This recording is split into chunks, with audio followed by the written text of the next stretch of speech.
Kak Bosco. Halo keluarga Indonesia, apa kabar Anda hari ini? Senang sekali saya Ayu Sutomo bisa kembali hadir ke hadapan Anda dalam program keluarga yang edukatif dan inspiratif Ruang Keluarga. Keluarga Indonesia, tahukah Anda bahwa bonding atau ikatan yang kuat antara ibu dengan bayi membawa banyak sekali pengaruh yang besar bagi perkembangan dan juga karakter bayi nantinya. Selain menumbuhkan kehangatan serta kasih sayang, bonding atau ikatan antara ibu dengan bayi juga bisa membuat bayi merasa aman, kemudian dicintai, serta terlindungi.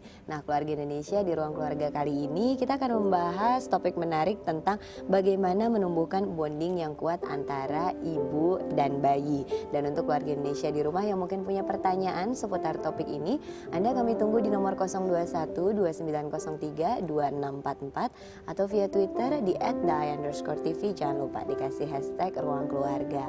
Nah, keluarga Indonesia, sebelum kita berbincang dengan narasumber mengenai topik menumbuhkan bonding ibu dan bayi, kami telah menyiapkan satu tayangan yang berisi pendapat dari keluarga Indonesia di rumah tentang topik menarik ini. Seperti apa tayangannya? Simak yang berikut ini.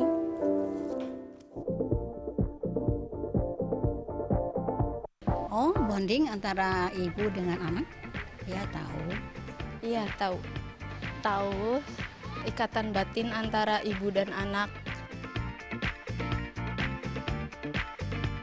sangat penting, Mbak. Oh, penting sekali ya. Kalau menurut saya itu sangat penting karena dengan bonding antara ibu dan bayi itu bisa menumbuhkan ikatan batin tentang ibu dan anak, dan pertumbuhan anak itu sangat berpengaruh banget antara ibu dan anak itu untuk menjalin hubungan dengan sama anak kita. Karena bonding itu kan ikatan, bukan hanya soal fisik ya, tapi psikis juga, nurani juga.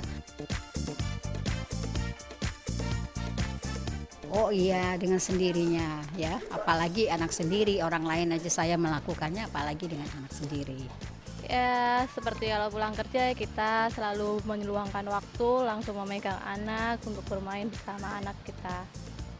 Seperti kalau misal anak menangis kayak gitu, kita langsung menggendong, kalau enggak mengajak main anak kayak gitu. Kalau misal nangis kita mencoba berinteraksi sebisa mungkin kita.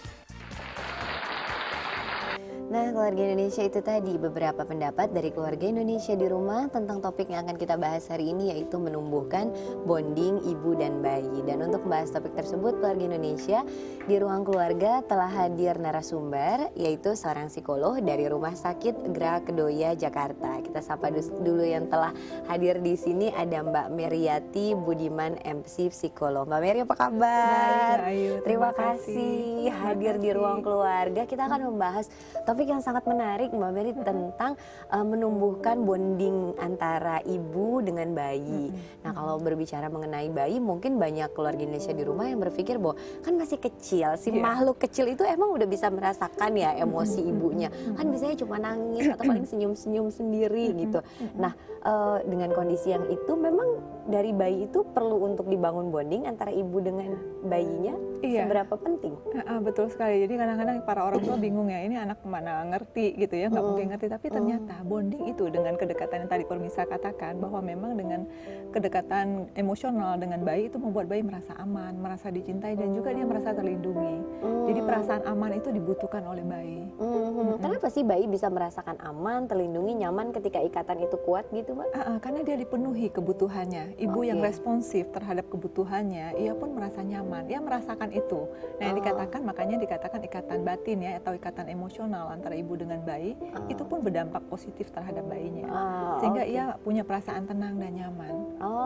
Kuncinya dari kata responsif ya. Iya, responsif. Kalau dengan bayi berarti seberapa besar atau seberapa cepat ibu merespons setiap keluhan bayi, begitu maksudnya? Iya, betul sekali. Karena bayi itu kan belum bisa ngomong nih, tapi menangis. Nah, tangisan itu adalah bahasa bayi atau cara ia berkomunikasi dengan lingkungan luar. Jadi ketika ibu responsif, nah dia merasa ibu sedang berkomunikasi dengan dia. Dan dia pun merasa nyaman dan aman. Nah, sebelum membahas panjang lebarnya juga udah agak panjang gitu bahasnya. Nah, sebetulnya definisi dari bonding itu sendiri apa sih, Mbak? Iya, definisi bonding adalah jalinan kasih sayang atau kedekatan secara emosional antara orang tua, baik ayah maupun ibunya dengan bayinya. Jadi kedekatan secara emosional ya, nggak cuma fisik saja, tapi memang secara emosi itu dekat dengan anak. Nah sebetulnya manfaat apa yang bisa diperoleh oleh ibu, juga mungkin diperoleh oleh bayinya ketika bonding emosi itu terbentuk dengan kuat atau dengan baik antara keduanya gitu Mbak? Iya, kalau misal buat ibu sendiri, tentu ibu akan merasa bahagia, merasa mencintai bayinya, dan ibu merasa berharga karena ia dapat menyusui, mengasuh, dan juga merawat bayinya. Dan ibu juga merasa perasaan bangga yang Mbak Ayu ya, karena dia bisa merawat dan respon terhadap kebutuhan bayinya. Ia pun merasa memiliki kemampuan, oh saya bisa nih merawat bayi. Nah untuk bayi sendiri, yaitu bayi itu di awal kehidupannya, dia mengenal dunia itu masih melalui mata, telinga, mulut, dan juga sentuhan. Jadi disinilah peran ibu untuk sebagai pendampingnya yang penuh kasih sayang, untuk mengenalkan dunia kepadanya. Jadi ketika ibu responsif terhadap kebutuhannya, ia pun akan melihat dunia itu sebagai lingkungan sosial yang tidak menakutkan baginya. Sehingga ia berani untuk hadir dalam lingkungan sosial yang baru baginya tersebut. Oke, menarik ya keluarga Indonesia. Sekarang kita mau menyapa Kak Bosko dulu nih. Halo Kak Bosko.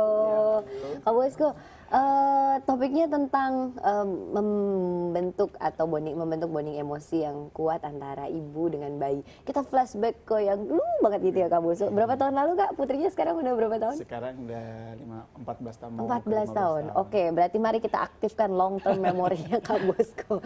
Kak, dulu pada saat anaknya masih bayi seperti itu, Kak Bosko ikut turut berpartisipasi nggak sih menjalin kedekatan dengan si bayi ini? Iya betul. Kalau dipikirkan kita seperti ada rasa lucu gitu ya. Kita waktu bayi itu mengajak bicara anak yang belum nangkep, misalnya kita mengganti popok gitu. Nah popoknya diganti ya, ada bahasan nih seperti itu. Terus menurut orang tua sih elusan dan pelukan itu yang paling membuat kita dekat dengan anak. Tapi itu cukup sering dilakukan sama Kak Bosko. Oh iya, tentu saja. Efeknya ke sini gimana Kak? Itu kan 14 tahun yang lalu. Sekarang merasakan nggak? Maksudnya ada lebih dekat antara putrinya dengan Kak Bosko. Hal seperti itu efeknya kerasa nggak di sekarang ini Kak? Kerasa, karena kalau berjauhan sudah 1-2 hari nggak ketemu kayaknya kangen. Rindu rasanya. Dia juga begitu, kalau misalnya nggak dengar suara ibunya atau ayahnya, kayaknya langsung telepon balik. Oke, menarik sekali. Terima kasih ya Kak Bosko. Mbak, kalau yang tadi Kak Bosko sampaikan kan, ngajak ngomong sambil gantiin popok, terus udah gitu memeluk, menggendong, itu sebenarnya cara-cara yang bisa dilakukan untuk membangun bonding itu bukan sih? Iya betul sekali, dan Kak Bosko sempat bilang lucu ya, bicara dengan bayi kan nggak ada respon balik. Ternyata bayi itu pun bisa mendengar suara kan, memang dalam kandungan pun usia 17 minggu kan memang sudah bisa mendengar suara dari luar. Jadi stimulasi pun bisa diberikan ketika masih dalam kandungan juga. Nah setelah bayi lahir pun dia kan sudah bisa berkomunikasi, maksudnya bisa menatap wajah orang tuanya. Orang tua bisa mengajaknya bicara, pijat bayi seperti itu, kemudian bermain dengannya, bermain ciluk kah, karena dia senang dengan wajah ekspresi seseorang, atau menggendong sambil menggerakkan badan, bernyanyi untuknya. Itu semua adalah memperkuat bonding. Itu sudah tumbuh. Jadi segala aktivitas kegiatan yang dilakukan ibu dengan bayi dengan penuh kasih sayang itu merupakan stimulus untuk menumbuhkan dan memperkuat bonding itu sendiri.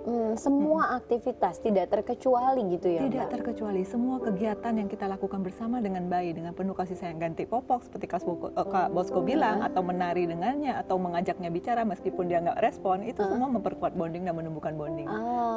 Menarik ya keluarga Indonesia, karena kan kita seringnya bilang bahwa nggak ngerti diajak ngomong gitu kan, kemudian nggak tahu dia jawabnya apa, tapi ternyata walaupun one way communication gitu, itu merupakan salah satu stimulasi yang bisa diberikan oleh kita orang tua kepada bayi untuk memperkuat bonding antara orang tua dengan bayinya gitu. Yang menarik gini Mbak, tadi kan Mbak sempat sampaikan bahwa kalau masih bayi yang ukuran cepat atau baiknya hubungan orang tua dengan bayinya diukur dari seberapa cepat orang tua merespon apa yang dilakukan, apa yang diinginkan oleh bayi. Setiap tangisan respon, setiap teriak respon, seperti itu. Kadang-kala kan namanya ibu ya, nggak hanya mengurusi bayi aja, ada beberapa aktiviti-aktiviti lain yang harus dilakukan. Nah ketika respon itu sering delay atau terlambat gitu lah, itu berpengaruh nggak sih terhadap tumbuh kembang bayi secara emosi di nanti-nantinya gitu? Iya.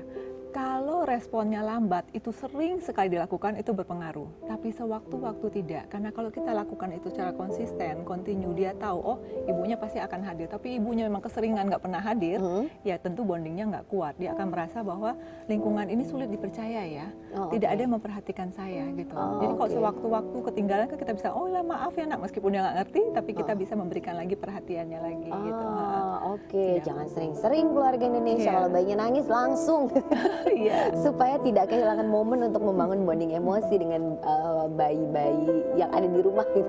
Keluarga Indonesia, kita akan lanjutkan perbincangannya. Untuk Anda semua yang mungkin sudah punya pertanyaan seputar topik ini, boleh keluarga Indonesia, kami menunggu Anda di 021 2903 2644 atau via Twitter juga boleh. Anda mention kami ya di @dai_tv.